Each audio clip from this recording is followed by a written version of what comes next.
बृजमोहन जी, court फैसला कर रहा है ना, ये क्या आप लोग बदले की राजनीति गाते रहते हैं? देखिए रूपिका जी, ये सारा मामला दो तीन हिस्सों में बटा हुआ है। एक हिस्सा है इसका राजनीतिक पक्ष और दूसरा है इसका कानूनी पक्ष। कानूनी पक्ष में जहाँ तक ये जब ये ईडी की बात करते हैं तो इनको देखना चाहिए कि ईडी इनके हाथों में खेल रहा है। जब हम ये आरोप लगाते हैं, आरोप के पीछे बहुत स्पष्ट कारण है।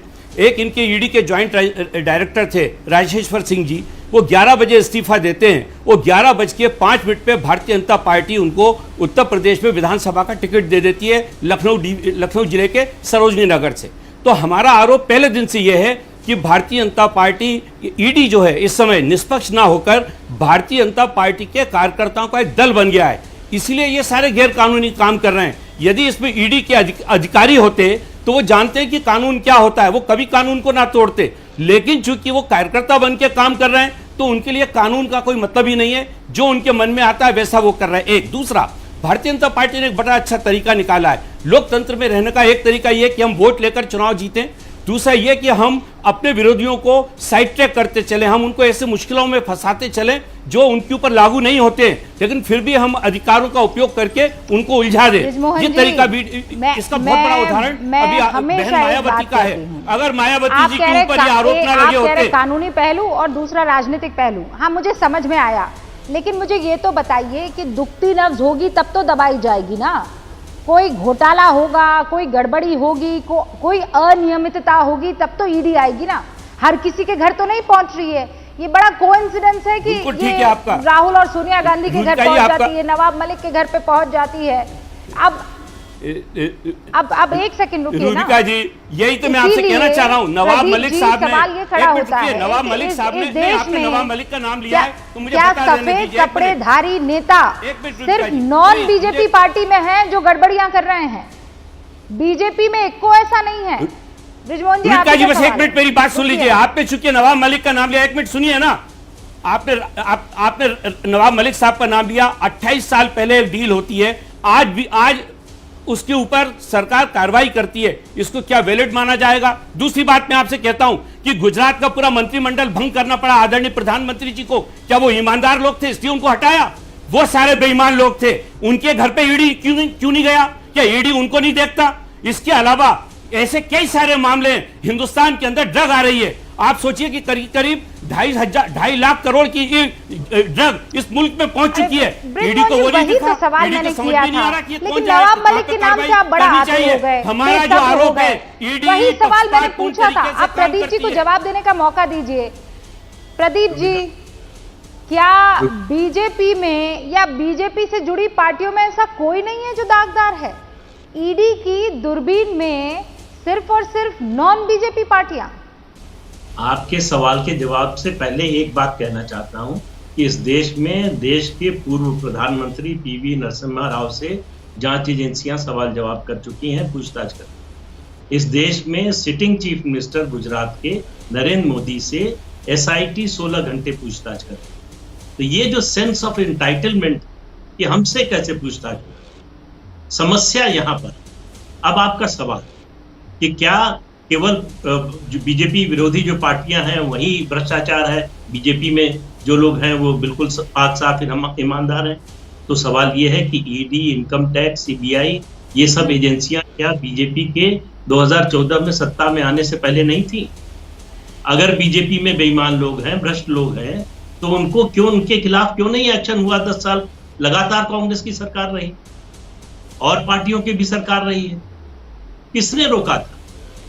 या आप ये मान रहे हैं कि ये कोई मिली भगत थी राजनीतिक दलों की कि हम तुम्हारा भ्रष्टाचार छुपाएंगे, तुम हमारा छुपाना? अगर इस तरह का कोई समझौता था तब तो बात दूसरी है, नहीं तो ये एजेंसियां तो पहले भी थी। तो अगर बीजेपी के लोगों ने भ्रष्टाचार किया तो क्यों नहीं कार्रवाई होती? जिन 2 राज्यों में कांग्रेस की सरकार है वहां बीजेपी के भ्रष्ट नेताओं के खिलाफ क्यों नहीं कार्रवाई? का पूरा मंत्रिमंडल प्रदीप सिंह जी क्यों बर्खास्त किया, इसका जवाब दीजिए देश को। क्या वो ईमानदार लोग थे इसलिए हटाया उनको? इसके पहले 11 मंत्रियों को प्रधानमंत्री जी ने हटाया, क्या वो ईमानदार थे इसलिए हटाया? उनके यहाँ पे ईडी क्यों नहीं गया? यह है प्रश्न हमारा। अरे भाई आप बात सुनेंगे या क्यों अपनी हटाया बोले? प्रधानमंत्री जी ने? अगर वो ईमानदारी से काम कर रहा था पूरा मंत्रिमंडल, तो प्रधानमंत्री जी को हटाने की क्या जरूरत पड़ी थी? क्यों रखा?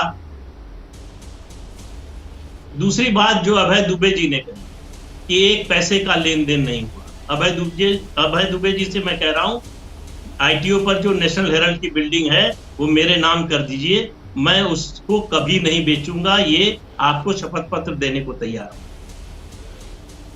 2000 करोड़ की संपत्ति आपके नाम हो रही है, आप कह रहे हैं एक पैसे का लेन देन नहीं हुआ। ये जो प्रॉपर्टीज है इनका जो कमर्शियल यूज हो रहा है, नेशनल हेराल्ड की बिल्डिंग किराए पर है, अलग अलग कंपनियों को किराए पर दिया हुआ, वो पैसा कहां जाता है, किसके पास आता है, कोई इसका हिसाब है? और ईडी आज से नहीं कर रही। 2000 पंचकुला की जमीन को अभय जी, उससे पहले कि आप इस पर जवाब दें, शिवम त्यागी भी हमारे साथ बने हुए हैं। शिवम त्यागी, दो बातें निकल कर आ रही है। पहला ये कि 10 साल पुराना मामला, 3000 रेड किए ईडी ने। हाँ रूबिका जी थोड़ा सुन लीजिए एक मिनट। रुक जाइए, 2014 से शिवम 2022 त्यागी तक से 3000 रेड किए ईडी ने। जेल में है वो नहीं सुनेंगे आपकी बात, आपको उनको रोकना ही पड़ेगा। जब अरे सच्चाई को किसी तरह का डर नहीं होना चाहिए ना, सच्चाई को किसी तरीके का डर नहीं होना चाहिए। आपने भ्रष्टाचार किया नहीं तो फिर किस बात की आपको चिंता हो रही है? एक आदमी बीजेपी का सब्र कर लीजिए। आप कह रहे हैं कानूनी लड़ाई ये लोग हार जाएंगे, तो फिर सब्र कर लीजिए। आरोप पहली बार तो नहीं लग रहे हैं बृजमोहन जी, आरोप तो लगातार लगते रहे, कांग्रेस पर भी इसी तरीके से आरोप लगते रहे हैं, ये तो आप भी जानते हैं। आपकी पार्टी तो, आपके जो अध्यक्ष है वो तो कांग्रेस पार्टी से अलग जो है हुए हैं, वो अच्छे से आपको आंकड़ा दिया है, मैंने कुछ नहीं बोला, मैंने आपको आंकड़ा बताया है कि 3000 अब रुक जाइए, शिवम त्यागी से मुझे सवाल करने दीजिए। मैं जान रही हूँ नवाब मलिक की चोट आपको बहुत बुरी लगी है, मैं समझ रही हूँ। शिवम त्यागी, जवाब इस बात को लेकर अब ढूंढा जा रहा है कि ईडी को सिर्फ और सिर्फ दूसरी पार्टियां क्यों दिखाई दे रही है। रूबिका जी सबसे पहले डर गई है बीजेपी की सरकार राहुल और सोनिया गांधी से।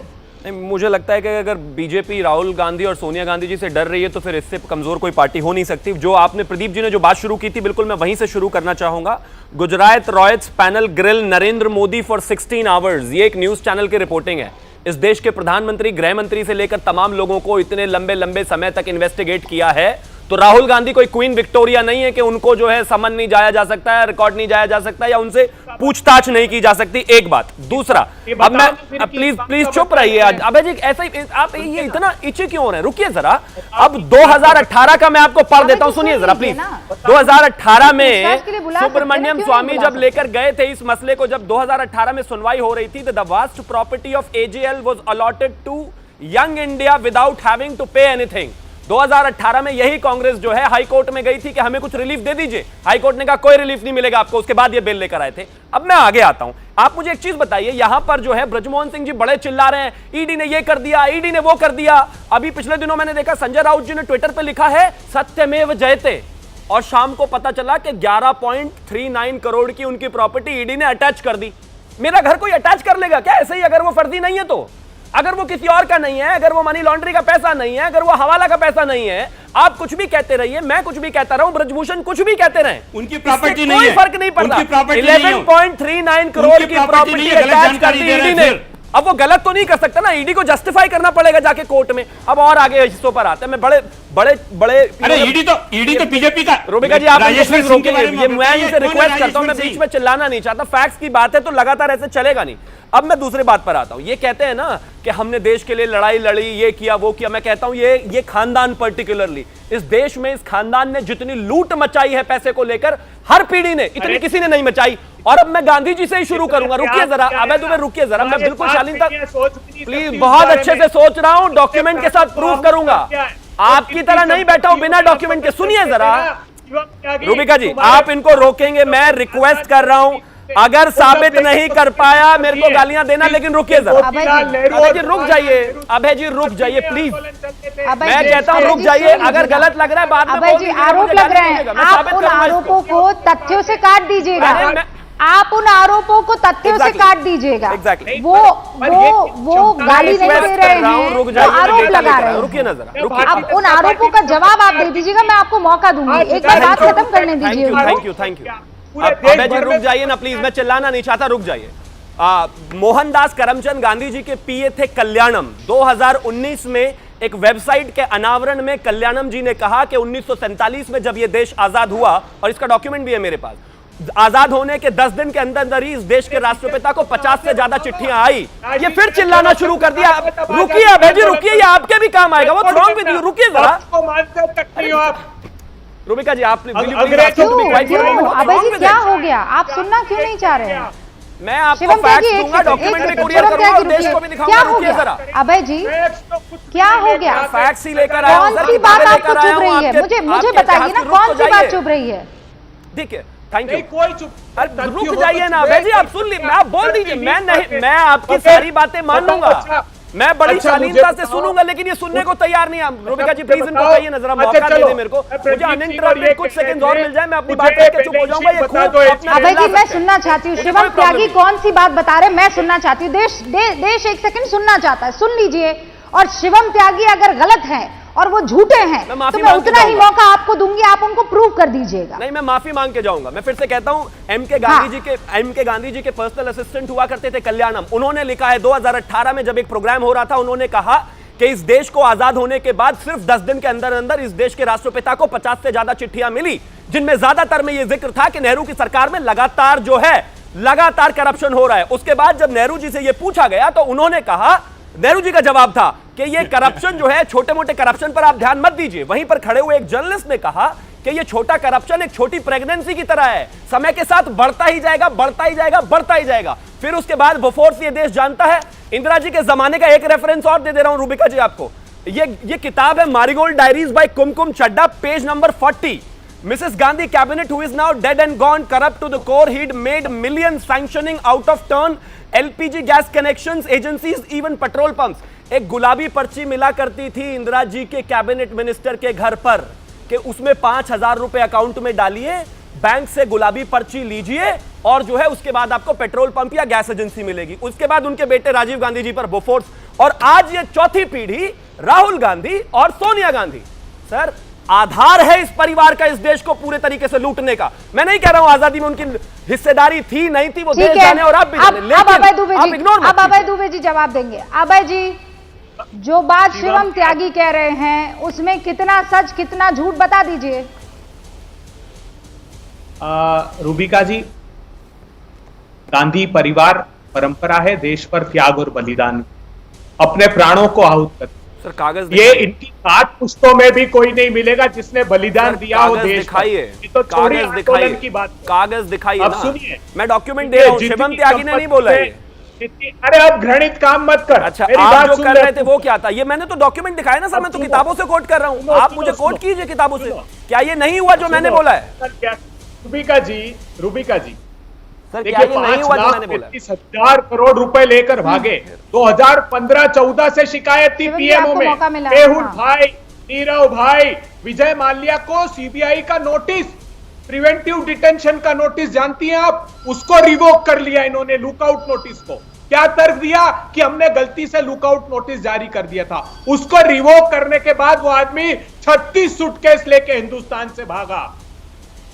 ऋषि अग्रवाल ये जानते थे 2014-15 से कि क्या स्कैम चल रहा है, उसके बाद हिंदुस्तान से एक के बाद एक नियोजित रूप से लोगों को भगा दिया। यह होती हिंदुस्तान के संसाधनों की लूट। इंदिरा जी ने सारी संपत्ति कहने तक बांग्लादेश के युद्ध के समय डोनेट कर दिए। जो आनंद भवन मोतीलाल नेहरू का था, हजारों करोड़ रुपए सोनिया जी ने आग्रह किया इंदिरा जी से। आप झूठ बोल रहे हैं, आप झूठ बोल रहे हैं, देश को आप झूठ बोल रहे हैं। अरे कोई लेके भाग गए, यहाँ पर तो लाखों करोड़ की जमीन लेकर दिल्ली में ही बैठे हुए हैं, उनसे पूछताछ क्यों ना की जाए, क्यों ना की जाए? अरे कैसी बातें करते हैं? हेरन की बिल्डिंग का पैसे का अंदाजा है आपको कितने की है वो?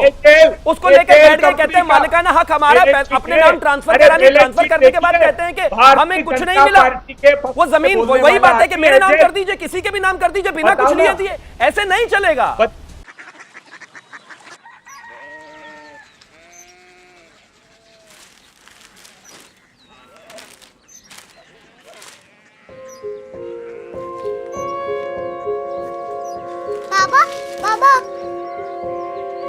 City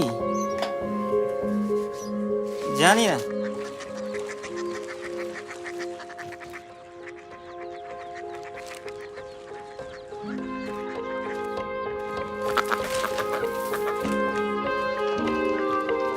Korea city. हाँ।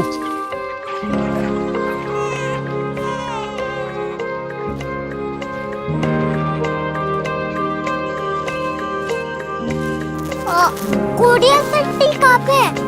शहर अंग्रेजी लगे हैं।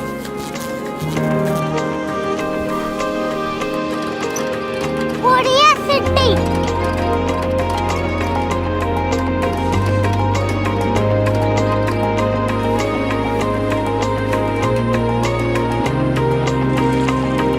वो बहुत दूर है।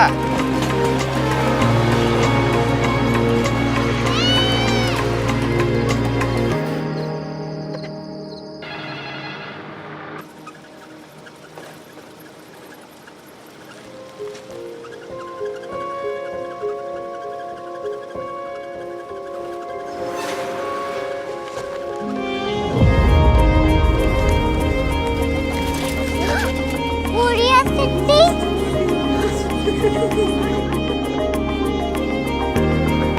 दुनिया खोलना नहीं, कुछ लोग बड़े होते हैं। कोरिया सिटी कहाँ है? प्रोफेसर साहब को पता होगा। हो, ये छोटा वाला ग्लोब लगता है और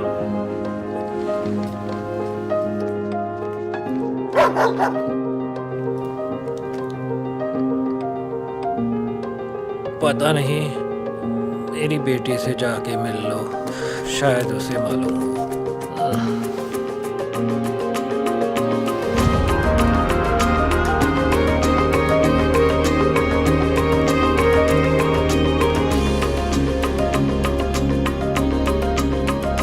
हाय, बाबा ने भेजा है। Come here. Korea city. Korea city नहीं, क्यूरियोसिटी। वो क्या? That's what brought you here. जो तुम्हें यहाँ तक ले आया। क्यूरियोसिटी।